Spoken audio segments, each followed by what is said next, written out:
ഞാനിന്ന് ഉണ്ടാക്കിയത് കുവൈറ്റ് ബിരിയാണി ചോറാണ്. ബിരിയാണി ചോറിൻ്റെ മസാലക്കൂട്ടുകളാണ് ഇതൊക്കെ. ഇതാണ് കുവൈറ്റ് മസാലക്കൂട്ട്. അപ്പോൾ ഞാൻ ബിരിയാണി ഉണ്ടാക്കി കഴിഞ്ഞു. മൊത്തം ഫുള്ള് വീഡിയോ ഒന്നും എടുക്കാനൊക്കെ പറ്റിയില്ല. അടുത്ത പ്രാവശ്യം ഞാൻ ഉണ്ടാക്കുമ്പോൾ ഫുള്ള് വീഡിയോ എടുക്കാം. അങ്ങനെ എൻ്റെ ബിരിയാണി ചോറ് ഓക്കെ ആയി. എല്ലാവരും ബിരിയാണി കഴിക്കാം. നമ്മുടെ ബിരിയാണി ചോറ് ആണ്. അങ്ങനെ ബിരിയാണി ചോറ്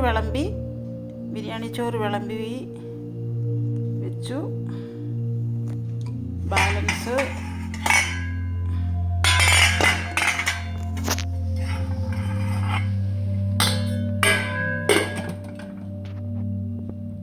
സൗണ്ട് പാത്രം. അപ്പോൾ അടുത്തൊരു വീഡിയോ ആയി വരുന്നിടം വരെ എല്ലാവർക്കും ബായ്. അപ്പോൾ ഇനി ചോറടച്ച് വെക്കട്ടെ. Okay, bye.